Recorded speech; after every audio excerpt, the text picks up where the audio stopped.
Okay, so welcome to Sponsor More Downlines training video number 2. Once again, this is Edward Reformina, author of Pinoy MLM Expose ebook and the creator of Sponsor More Downlines.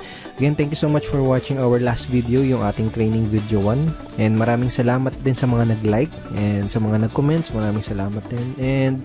And dun sa mga nag-post ng mga question sa comment box sa baba, maraming salamat din sa inyo. And hindi ko pa nasasagot lahat ng mga tanong, pero I will try my best na sagutin lahat yung mga questions nyo. Once again, in this 3-part video training series, ituturo ko sa iyo yung mga secret sponsoring strategies na nadiskubre at natutunan ko na tumutulong sa akin para makapag-sponsor ng up to 23 direct downlines every single month. Ang pinaka-goal ko sa training series na to is ma-share sa iyo at maituro sa iyo yung ilan sa mga sponsoring strategies na yun, and hopefully is magamit mo din siya sa business na ginagawa mo ngayon para makuha mo yung mga resulta na gusto mong makuha. Okay? Dun sa first video, pinag-usapan natin yung mga common problems na nararanasan ng mga Pinoy networkers. And sa video 1, tinuro ko din sa iyo kung paano ka makakapag-save ng valuable time mo, ng effort at ng pera by learning how to sort out or learning how to pre-qualify your prospects. And dun sa video number 1, binigyan din kita ng ilang mga lines na magagamit mo para malaman mo kung qualified ba yung prospects na kinakausap mo. Okay? Dito naman sa video number 2, ang mga pag-uusapan natin ay yung mga common MLM myths, number 1 challenge ng mga Pinoy networkers, and tuturo ko din sa iyo kung paano mo sasagutin yung top 3 most common MLM objections. Okay?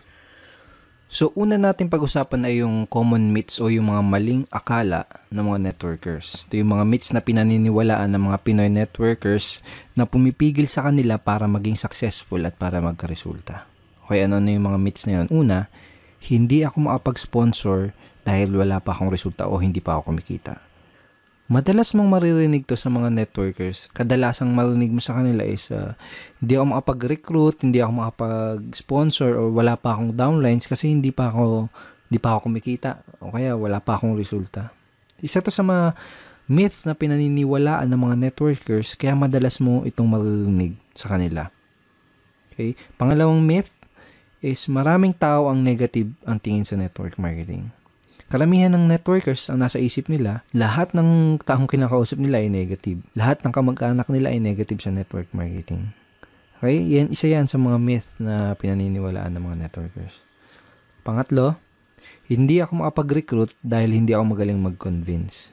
Ito, isa to sa madalas na marinig mo sa mga, even in my team, my personal team, tsaka sa mga networkers na from other companies na nakakausap ko, madalas ko narinig ito. Karaniwang sinasabi nila ay hindi ako nahihirapan ako sa business ko, hindi ako makapag-sponsor kasi hindi ako magaling mag-convince. Okay? At so, ito yung tatlong maling akala or common myths na pinaniniwalaan ng mga networkers. Mamaya babalikan natin itong mga common MLM myths na to, pero ngayon gusto ko munang ipakita sa iyo yung ginawa ko couple of weeks ago. Basically, nag-survey ako sa 1,000 mahigit na Pinoy network marketers from different MLM company. At doon sa survey na yon, may tanong na, ito, ano yung pinakamadalas na objection na nakuha mo mula sa mga prospect mo? Okay, ito yung mga nagisagot nila. Ang pinakamataas na sinabi ng mga Pinoy networkers na kadalasan natatanggap nila mga objections sa ito, wala akong pera. Okay, 21%. And pumangalawa is yung pyramiding ba yan, which is 18%. And pumangatlo, na pinakamadalas na nakukuha nilang objections is ito. Magkano na bang kinita mo dyan? O magkano na bang kinikita mo dyan? Parang ganun. Kung titignan mo yung resulta dito sa survey na to, makikita mo na related yung mga objections na natatanggap ng mga Pinoy networkers dito sa mga common MLM myths na pinaniniwalaan ng karamihan networkers. Okay? For example, ito. Hindi ako makapag-sponsor dahil wala pa akong resulta. Kaya iniisip ng mga networkers na totoo to dahil kadalasan na tinatanong sa kanila ng mga prospects ay yung objection na magkano na bang kinita mo dyan. Pwedeng ganito yung nangyari. May prospect kang kinakausap, in-explain mo sa kanya yung opportunity o kaya dinala mo siya sa opisina nyo para panoorin yung BOM. Ngayon, after niyang ma-explainan, nagtanong siya sa'yo, nagbigay siya ng objection na magkano na bang kinikita mo dyan. Ngayon, kung bago ka pa lang, normal lang na syempre, maliit pa lang or wala ka pang kinikita. At posible din na hindi mo pa alam kung paano sagutin ng tama ang ganitong klase ng objection. Ngayon, kung hindi siya sumali, ang magiging thinking mo ngayon, ang papasok ngayon sa isip mo, ay hindi siya sumali kasi hindi pa ako kumikita. Ay hindi siya sumali kasi maliit pa lang yung kinikita ko. Ay hindi siya sumali kasi wala pa akong resulta. Okay na gets mo?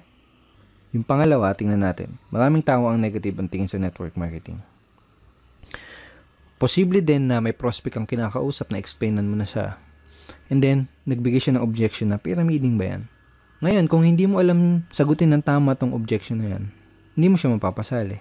Ngayon, ang thinking mo ngayon, ang iniisip mo ngayon, naku, ang daming negative sa network marketing. Lahat ng kinakausap mo negative sa network marketing. Pero ang totoo, hindi mo lang alam sagutin yung objection na yun ng tama. Pangatlo, itong wala akong pera.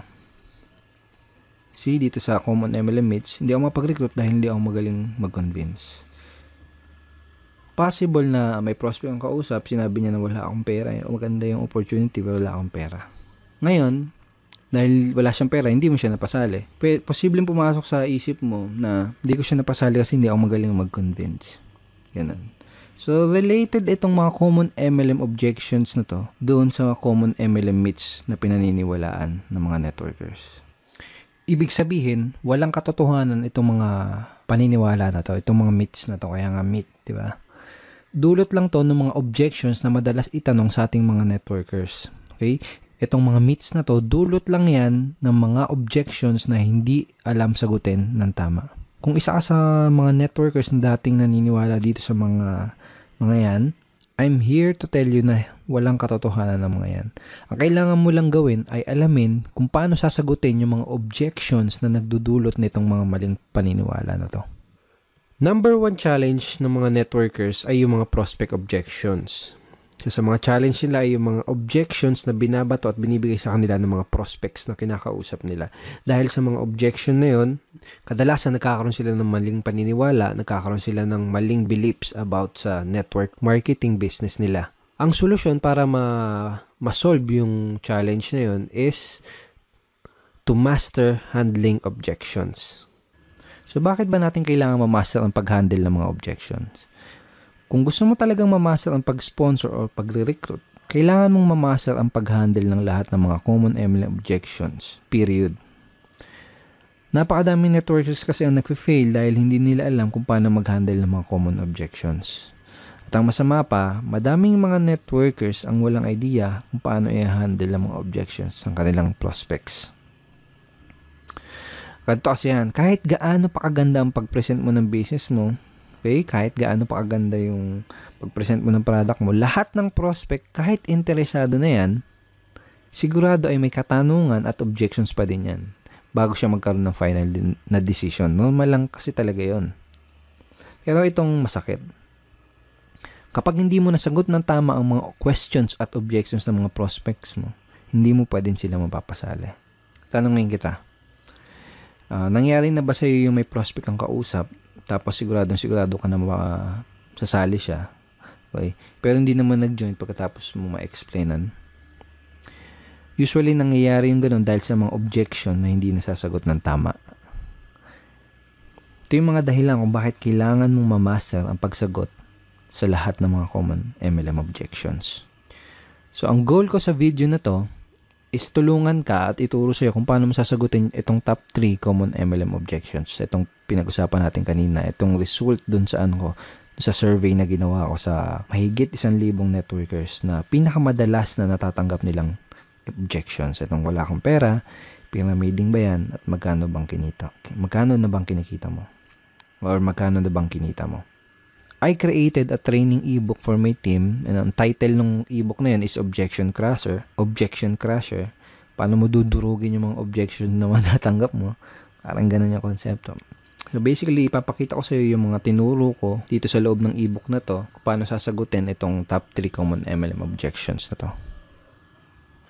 Okay, ngayon andito tayo ngayon sa loob ng mismong Objection Crusher training ebook. So ito yung mismong loob ng ebook. And ito yung listahan ng mga common MLM objections na itinuro ko kung paano sagutin ng tama dito sa ebook na to. Kasama sa list itong Kasama sa list ng mga common MLM objections ay ito, magkano bang kinikita mo dyan? Pag-iisipan ko muna, yayaman ba ako dyan? Pyramiding ba yan? Networking ba yan? Networking ba to? Mahal ng investment, wala akong pera, wala akong time, alam ko na yan, hindi ko linya yan, etc. So, ang unang ituturo ko sa'yo kung paano sagutin ng tama ay yung magkano na bang kinikita mo dyan. Alright? So, bago ko ituro sa'yo kung paano sagutin ito, kailangan mo maintindihan na karamihan ng mga prospect na nagbibigay na ganitong klaseng objections ay hindi naman talaga nila gustong malaman kung magkano yung eksaktong kinikita mo. Okay? Dahil ang tunay na dahilan ng objection na yun, ang talagang gusto nilang malaman, ang deeper reason ng objection na yun ay gusto nilang malaman kung totoo ba yung opportunity na ina-offer mo. Gusto nilang malaman kung may mga kumikita ba talaga dyan sa company mo. O baka naman nag-aksaya ka lang ng pera dyan at hindi mo nabawi yung in-invest mo dahil natatakot sila na mangyari sa kanila yung ganun. Natatakot sila na baka pag nag-invest sila ay hindi bumalik yung in-invest nila. So, yun yung ilan sa mga tunay na gustong malaman ng prospect mo. Gusto nilang malaman kung totoo ba yung opportunity mo. Sa madaling salita, gusto nilang ng pruweba. Okay? Sa madaling salita, gusto nila ng social proof or proof na may kumikita doon sa opportunity mo. So, yun yung talagang gusto nilang malaman. And another thing is maraming paraan para sagutin itong objection na to. Pero itong paraan na ituturo ko sa'yo dito sa ebook na to is yung pinaka-effective based on my personal experience and in my opinion. Ito yung pinaka-effective, hindi lang effective, pinaka-cool at pinaka-relax na paraan para sagutin itong objection na to. Okay, so paano ba sasagutin itong objection na to? So for example, may kausap ka na prospect. Tinanong ka niya, magkano na bang kinita mo dyan? Ang sasagot mo, magkano ba yung gusto mong madinig para maging interesado ka? Okay? O kaya, magkano ba yung gusto mong madinig para maging interesado kang tignan yung opportunity na to? O kaya naman, magkano ba yung gusto mong madinig para ma-impress ka? Okay, sa una, kailangan ng konting lakas ng loob kung gagamitin mo tong lines na to. Kumbaga, kailangan ng konting posture. Okay? Sa una, baka medyo mailang ka pa. Kaya sa una lang yon, kapag paulit-ulit mo na siyang ginamit, medyo masasanay ka na din. Kapag sinabi mo sa prospect, wag mo din kalilimutan na mag-smile ng konti para hindi ka magmukhang maangas or hindi ka ma-misinterpret nung kinakausap mo na nagyayabang. Alright? Okay, so ang mangyayari kapag tinanong mo to sa prospect mo, magbibigay siya sa iyo ng figure or ng amount. And hindi mahalaga kung hindi mo pa kinikita yung halaga na sasagot ng prospect mo.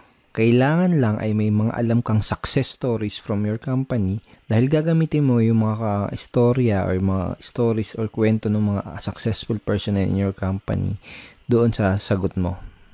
Okay? Kung wala kang alam ng mga storya ng mga successful upline sa company nyo, ang gawin mo, manood ka at makinig ng mga business presentation nila dahil most of the time, kinukwento nila yung storya nila kung paano sila nagsimula, kung paano sila naging successful. Okay? So, make sure na manood ka ng mga business presentation or business talk ng mga successful upline sa company nyo. So, parang ganito yung magiging flow ng pag-uusap nyo ng prospect mo pag sinagot mo na yung objection na yun. Okay? So, prospect, magkano ba ang kinikita mo dyan? Ikaw, magkano bang gusto mong madinig para maging interesado kang tignan maigi itong business na to? So, for example, sinagot niya 30,000 o kaya kung ano man, kung 50,000, 100,000, 1 million, kung ano man yung sagot niya, kung kumikita ka na ng ganun, sabihin mo lang, great, yan ang kinikita ko dito. Gusto mo bang ituro ko sa'yo kung anong ginawa ko? Yun lang. Kung hindi mo pa kinikita yung sinabing figures ng prospect mo, ang sasabihin mo lang is ito. Well, basically, kakasimula ko pa lang sa business na to, kaya hindi ko pa nare-reach yung ganyan level ng income o hindi ko pa naabot yung ganyang income. Pero let me tell you about blank kung sino yung tao na gusto mong ikwento sa kanya na kumikita na ng ganyan dito sa company na to. Gusto mo bang malaman kung ano yung ginawa niya para kitain yung ganong income? Okay? Pagkatapos, kwento mo yung maikling storya ng taong binanggit mo. Okay? So, hindi kailangan na mahaba kahit maiksing storya lang. Then, kapag nakawento mo na sa kanya yung story ng successful member na yon sa inyong company, Ang next na sasabihin mo ay ito. Kung willing ka ding aralin yung ginawa niya, posible, okay? Posible din nakitain mo yung income na kinita niya. Willing ka bang matutunan at gawin yung ginawa niya? Pag sinabi ng prospect mo, oo. Okay, good. Ito yung unang gagawin mo para makapagsimula. Okay? So, hindi mo lang nasagot yung objection, possible pa na maklose mo siya doon sa business mo. These lines are very, very powerful. So, use this kapag may na-encounter ka na ganitong objection. Magkano na bang kinikita mo dyan? Okay? And again, sinabi mo dun sa prospect mo na possible. Posible din nakitain niya. Ibig sabihin, hindi mo ginagaranti. Okay? Sinabi mo, posible. Kung gagawin niya, kung aaralin niya yung ginawa ng upline mo na yun, yung successful na tao na yun sa company niyo, posible din nakitain niya yung income na yun. Sinasabi mo yun kasi it's not good to guarantee yung result na makukuha niya, di ba? Kasi magdedepende pa rin doon sa tao. Magdedepende pa rin yung resulta ng tao na yun doon sa action na gagawin niya. Okay? And last tip, maganda rin na idea kung ipapakilala mo siya doon sa mga successful and higher uplines doon sa team nyo or sa company nyo. Okay? Para mas tumibay yung social proof. Okay? Again, kasi kaya nga tinatanong to ng prospect mo kasi medyo may duda siya kung totoo ba yung opportunity na ginagawa mo. Okay, so ang next na objection na sasagutin natin at pag-aaralan natin ay yung objection na pyramiding ba yan or pyramiding ba to? Okay, so pag may nag-object sa'yo ng objection na to, pag may nagtanong sa'yo, pyramiding ba to? Ang sasagot mo ay ito. Yes, pyramiding to and welcome to Egypt. So yan. Hindi, biro lang. So madami din paraan para sagutin tong objection na to, pero itong ituturo ko sa iyo yung isa sa pinakamadali lalo na kung nagsisimula ka pa lang, and pinaka-enjoyable na paraan kung paano sagutin tong objection na to. So for example, sabi sa'yo ng prospect mo is pyramiding ba to, tinanong niya, sasagutin mo din siya ng tanong. Okay? Isa sa mga natutunan ko is one of the best way to answer objections is to answer it with questions. Kumbaga, tanungin mo yung tanong nila. Okay? So, for example, in this objection, tinanong niya, pyramiding ba to? Tatanungin mo, anong ibig mo sabihin? Yung mga illegal? Okay? So, medyo ganun yung tono dapat. Parang patanong. Anong ibig sabihin mo? Yung mga illegal? Pag sinabi ng prospect na, ano yun? Yung tipong nangangako na mag-i-invest ka lang tapos dodoble yung pera mo kahit wala kang gawin? Sabihin ng prospect mo, Then, sabihin mo, yung mag-i-invest ka lang ng pera tapos wala kang makukuha ng produkto. Basta sabi nila, kikita lang yung pera mo. Sabihin ng prospect mo, Then, itatanong mo sa kanya, ganun ba yung hinahanap mo? Ganun ba ang hinahanap mo? Natural, isasagot ng prospect is hindi. Okay? Pag sinabi niyang hindi, ito yung sasabihin mo, okay, that's good dahil kabaligtaran ito nun. So, in that way, ipinaalam mo sa kanya, kumbaga dito sa paraan na to ng pagsagot dito sa objection na to is parang dinefine mo kung ano yung pyramiding. At sinabi mo sa kanya na yung business mo, yung opportunity mo, is kabaligtaran nung definition na yun ng pyramiding. Of course, I'm assuming and dapat napakita mo na din sa kanya yung mga legal documents na magpapatunay na legal nga yung company nyo. Pero kaya ako tinuro sa iyo yung ganitong paraan is mostly kasi ng mga prospect mo na magbibigay ng gantong klase ng objections ay yung mga tao na hindi educated or walang idea sa difference o pagkakaiba ng pyramiding kumpara sa legitimate network marketing opportunity. So, mas magkakaroon ng sense sa kanila yung ganitong simpleng conversation lang. Okay, so use this simple objection handling script next time na may prospect na magtatanong sa'yo ng pyramiding ba to or pyramiding ba yan. Now, ang susunod na objection ay yung wala akong pera. Ang unang kailangan mong maintindihan ay may dalawang klase ng prospect na nagsasabi ng ganitong klaseng objection. Yung isa ay yung wala talagang pera at yung isa naman ay yung mga nagpapalusot lang. Okay? So, let me share you. Dati, nung nagsisimula pa lang ako sa network marketing, is madalas ko natatanggap tong objection na to. Pero ngayon, never. As in, never ko na siya natatanggap. Dahil remembers dun sa training video number 1 natin, chinare ko sa'yo, At sinabi ko sa iyo na kina-qualify o sinusort out ko maigi yung prospect ko bago ko ipakita sa kanya yung business presentation ko. Kumbaga, kung wala silang sapat na reason why, hindi ako mag-aaksaya ng panahon para ipakita pa sa kanila yung business dahil alam ko na mag-aaksaya lang ako ng oras at alam ko na magpapalusot lang sila. So, kung may nagbigay sa iyo ng ganitong klase ng objection, ang unang kailangan mong malaman is kailangan malaman mo kung nagsasabi ba sila ng totoo o kung nagpapalusot lang ba sila. So, paano mo malalaman yun? Tatanungin mo sila. Okay, tatanungin mo sila kung totoo ba na wala silang pera. So, paano mo gagawin yun? Ganito, simple lang. Pag sinabi ng prospect na wala silang pera, tatanungin mo sila, pwede bang magtanong? Tanong mo, okay lang ba sa'yo kung magtapatan tayo sa isa't isa? Ibig mo bang sabihin ay interesado ka sa business na to pero wala ka lang pera? O sinasabi mo lang na wala kang pera dahil mabait ka lang na tao at ayaw mo kung ma-offend kaya hindi mo kagad masabi na hindi ka interesado? Okay? So make sure to smile again. Kapag sinabi nila na hindi talaga sila interesado, just let them go. That person is not right for your business. Pwede mong sabihin na I understand, hindi naman kasi talaga para sa lahat ng business na to. Ang hinahanap lang namin ay interesado at yung talagang pwedeng matulungan na opportunity na to. And thank you for your time. Ganun lang, be professional. Okay? Hindi mo kailangan ipagpilitan yung opportunity mo dahil network marketing is a sorting business. Okay? Naghahanap lang tayo ng mga tao na magiging interested dun sa ino-offer natin. Alright? So, for example, kung sinabi naman ng prospect na interesado talaga siya pero wala lang talaga siyang pera, ganito yung pwede mo sabihin sa kanya. Okay, so ganito. Unang gagawin mo is makikisimpatya ka or makikisimpatize ka dun sa situation ng prospect mo. Parang ganito. Naintindihan ko yung sitwasyon mo. Nung una ko nakita tong business na to, ganyan din yung sitwasyon ko at ganyan din yung sinabi ko. Wala akong pera. Pero na-realize ko, kung wala akong gagawin na paraan at kung wala akong gagawing bago, wala din mangyayaring bago. Kung 5 years ago sinasabi ko yung salitang wala akong pera, malamang 5 years from now ay paulit-ulit ko pa din sasabihin yung salitang wala akong pera. Kaya ang ginawa ko, gumawa ako ng paraan. Tapos, ikwento mo sa prospect mo kung ano yung ginawa mo paraan para makapag-start ng business. Well, obviously, sasabihin mo sa prospect mo to kung medyo ganito yung nangyari sa'yo bago ka magsimula ng network marketing business mo. Pero for example, kung hindi ganito yung situation mo na nag-start ka ng network marketing, pwede mong gamitin or pwede mong i-leverage yung mga istorya ng mga ibang members sa team nyo or ibang members sa company nyo. For example, ganito. Naiintindihan ko ang sitwasyon mo. Maraming tao ang ganyan din ang sitwasyon nung una nilang nakita tong business na to.